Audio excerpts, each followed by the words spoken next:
Good morning business breakfast షోకి స్వాగతం. Last night US markets లాభాలతో ముగిశాయి. రికార్డ్ హైస్ దగ్గర క్లోజ్ అయ్యాయి యుఎస్ మార్కెట్స్.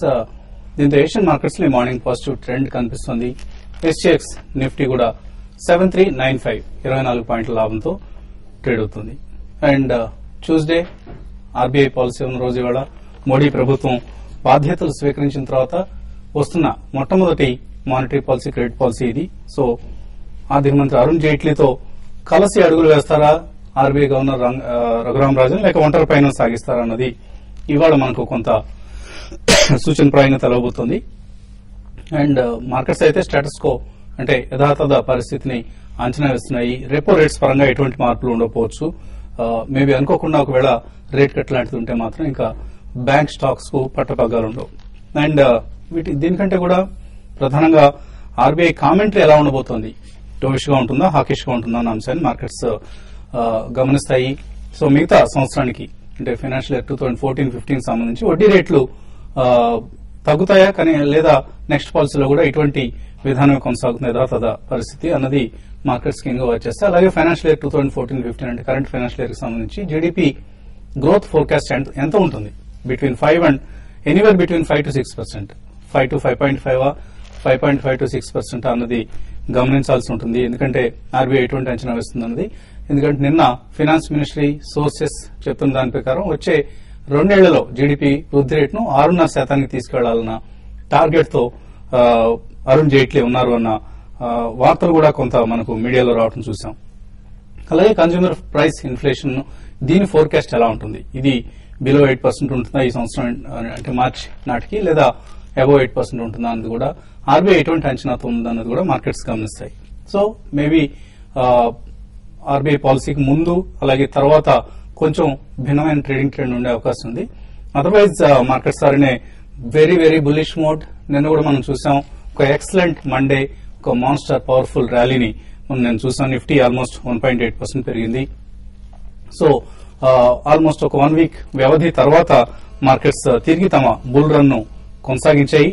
షార్ట్ కవరింగ్ తో పాటు కొంత ఫ్రెష్ బయింగ్ కూడా మళ్లీ మనం రావడం చూసాం. ఎఫ్ఐఎస్ నిన్న 234 crores worth stocks in cash markets లో కొన్నారు. అలాగే ఇండెక్స్ ఆప్షన్స్ లో 1236 crores కొనుగోలు జరిపారు. ఇందులో ఎక్కువగా ఇండెక్స్ పుట్స్ ఉన్నాయి. ఈ అంశాన్ని మనం గమనించాలి. సో వాళ్ళ పొజిషన్స్ ని హెడ్జ్ చేసుకుంటున్నారు స్పష్టంగా అన్నది ఇది ఒక మంచి డెవలప్మెంట్ గా తీసుకోవచ్చు. సో బ్యాంక్ నిఫ్టీ లీడ్ చేసింది నిన్న ర్యాలీని. అలాగే క్యాపిటల్ గూడ్స్ ఎల్ఎన్టీ 6% పెరగడం చూసాం. And oil and gas, power stocks. So high beta trade మళ్లీ ప్రారంభమైందని చెప్పుకోవచ్చు మనం. బీటా ట్రేడ్ అలాగే డిఫెన్సివ్స్ లో మళ్లీ అమ్మకాలు వచ్చాయి. సో ఒక 1 వీక్ ఆల్మోస్ట్ కొంత తేరుకున్న డిఫెన్సివ్స్ లైక్ ఐటీ, ఫార్మా లాంటి కౌంటర్స్ మళ్లీ నిన్న కొంత సెల్లింగ్ రావడం చూసాం. లూజర్స్ గా నిఫ్టీలో టాప్ లూజర్స్ లిస్ట్ లో only IT and pharma stocks ఉంటుంది చూసాం.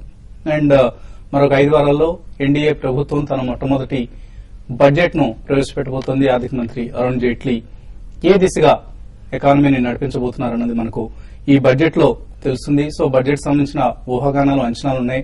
మరోవైపు బ్రోకింగ్ సంస్థలు ఎప్పటికప్పుడు తమ ఇండియన్ మార్కెట్స్ పట్ల తమ అంచనాలను పెంచుకుంటూ వెళ్తున్నారు. For instance Morgan Stanley annual conference వాళ్ళు జరగబోతుంది ముంబైలో. అండ్ ఈ కాన్ఫరెన్స్ సంబంధించి మనకు మీడియాలో వస్తున్న వార్తలు వచ్చే 12 నెలల్లో నిఫ్టీకి మోర్గాన్ స్టాన్లీ 8,500 టార్గెట్ ను ఎక్స్పెక్ట్ చేస్తుంది. అలాగే వచ్చే 24 months అంటే నెక్స్ట్ 2 years లో నిఫ్టీ 10,000 మార్కు దాటడం ఖాయం అంటూ మోర్గాన్ స్టాన్లీ అంచనా వేస్తోంది. దీన్ని లీడ్ చేయబోతోంది బ్యాంక్స్, అలాగే ఇన్ఫ్రాస్ట్రక్చర్, క్యాపిటల్ గూడ్స్ ఈ రంగాలకు చెందిన స్టాక్స్ లీడ్ చేయబోతున్నాయంటూ మోర్గాన్ స్టాన్లీ చెబుతోంది. సో చాలా చాలా బులిష్ గా ఉన్న సమయం ఇది మార్కెట్స్.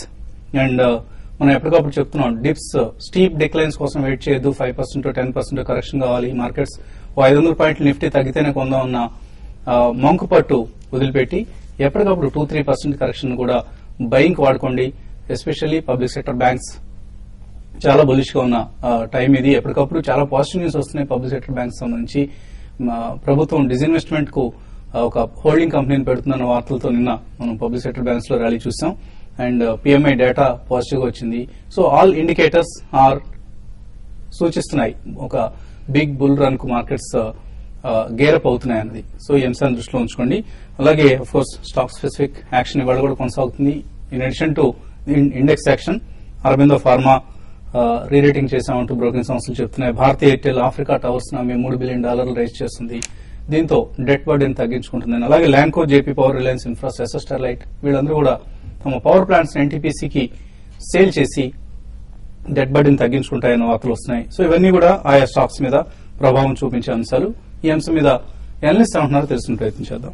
సో 200 పాయింట్స్ రికార్డ్ హైకి మళ్లీ చేరువుగా వస్తుంది. ఎప్పటికప్పుడు ఈ లెవెల్ నుంచి నిఫ్టీ మనం వెనక్కి తిరిగి రావడం చూస్తున్నాం. ఎఫ్ఐఎస్ ఈ లెవెల్ దగ్గర కొంత డిస్కంఫర్ట్ ఫీల్ అవుతున్నట్లు కనిపిస్తుంది. సో ఈసారైనా ఈ లెవెల్ ను సక్సెస్ఫుల్ గా అధిగమించి కొత్త హైని టచ్ చేసే అవకాశాలు ఎంతవరకు కనిపిస్తున్నాయి? ఇవాళ ఆర్బీఐ పాలసీని బట్టి డెఫినెట్లీ ఈ ప్రాబబిలిటీ ఉందండి. న్యూ హైస్ తిరిగి అటెంప్ట్ చేసే ప్రాబబిలిటీ అనమాట. ఎందుకంటే గత కొద్ది రోజులుగా ఎప్పుడైతే కేబినెట్ ఫామ్ అయిందో ఆ తర్వాత వచ్చే న్యూస్ ఫ్లో మనం కేర్ఫుల్ గా అబ్జర్వ్ చేస్తే ఫస్ట్ అనమాట డిఐపిపి నోట్ ఇచ్చారు. ఎఫ్డీఐ ఇన్ డిఫెన్స్ దాదాపు 49% హైక్ చేస్తామని చెప్పేసి. తర్వాత నిన్న రూమర్స్ కూడా ఎఫ్డీఐ ఇన్ ఇన్సూరెన్స్ కూడా హైక్ చేస్తారని. అదే ఇందా మీరు చెప్పినట్టు అనమాట ఒక హోల్డింగ్ కంపెనీ రిపాజిటరీ లాగానమాట public sector bank equity government ఏదైతే ఉందో అది హోల్డింగ్ కంపెనీ కింద పెట్టి అసెట్స్ మానిటైజ్ చేద్దాము అని చెప్పేసి అని గవర్నమెంట్ ప్లాన్ ఒకటి. ఇవన్నీ కాకుండా ఫిజికల్ డెఫిసిట్ కంట్రోల్ చేయడానికి స్టర్న్ మెజర్స్ తీసుకోవడానికి వెనకాడం ఉండటానికి ఫ్యూల్ ప్రైజెస్ పెంచడం కూడా చూసామన్నమాట. డీజిల్, పెట్రోల్ ధరలు కూడా. కాబట్టి ఖచ్చితంగా ఫైనాన్షియల్ డిసిప్లిన్ ఇంపోజ్ చేసే పాసిబిలిటీ ఉంది. ప్లస్ విల్ఫుల్ డిఫాల్టర్స్ పైన కూడా కాస్త స్ట్రిక్ట్ లాస్ తీసుకొచ్చనమాట. 2 యాక్ట్స్, సఫర్సీ యాక్ట్, డెప్ట్ రికవరీ యాక్ట్ 2 కూడా అనమాట అమెండ్మెంట్స్ చేస్తారని చెప్పేసి కూడా రిపోర్ట్స్ వస్తున్నాయి. కాబట్టి డెఫినెట్లీ ఎందుకంటే ఇప్పుడు మార్కెట్ ని మేజర్ గా లీడ్ చేసింది కూడా బ్యాంక్స్ అనమాట. ఆ సెక్టారే లీడ్ చేసింది. చూసాం ఎవ్రీ డిక్లైన్ లోనమాట ఫ్రెష్ బయింగ్ ఇంట్రెస్ట్ రావటం. బ్యాంక్ నిఫ్టీ 300-400 పాయింట్స్ కరెక్ట్ అయితే మ్యాసివ్ బయింగ్ వచ్చేసి తిరిగి నెక్స్ట్ టైం 600-700 పాయింట్స్ పెరగటం అట్లా చూస్తాం. చిన్న చిన్న బ్యాంక్స్ మనం ఆంధ్ర బ్యాంక్ లాంటివి, సిండికేట్ బ్యాంక్ లాంటివి ఈ మధ్యకాలంలో 50-60% పెరగడం చూస్తాం.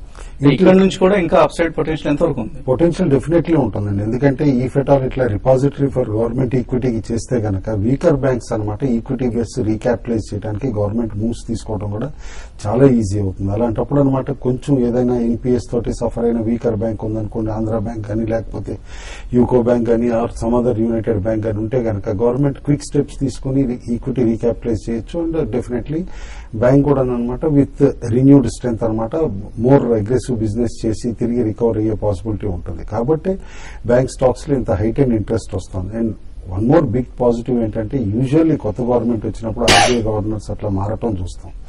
అయితే ముందే కాస్త acceptance of Raghuram Rajan with the new government అనమాట క్లియర్ గా కనిపించింది. కాబట్టి ఇదే governor maybe for next 1.5-2 years కూడా కంటిన్యూ కావచ్చు. కాబట్టి అనమాట నేను అనుకోవటం కంటిన్యూటీ ఇన్ పాలసీ ఉంటుంది. అండ్ నిన్న కొన్ని పాజిటివ్ మ్యాక్రో న్యూస్లు కూడా after very long time auto sales numbers అనమాట లోవర్ బేస్ అవరింగ్ ఏదైనా సరే కాస్త హయ్యర్ సేల్స్ నెంబర్స్ నిన్న రావటం చూసాం.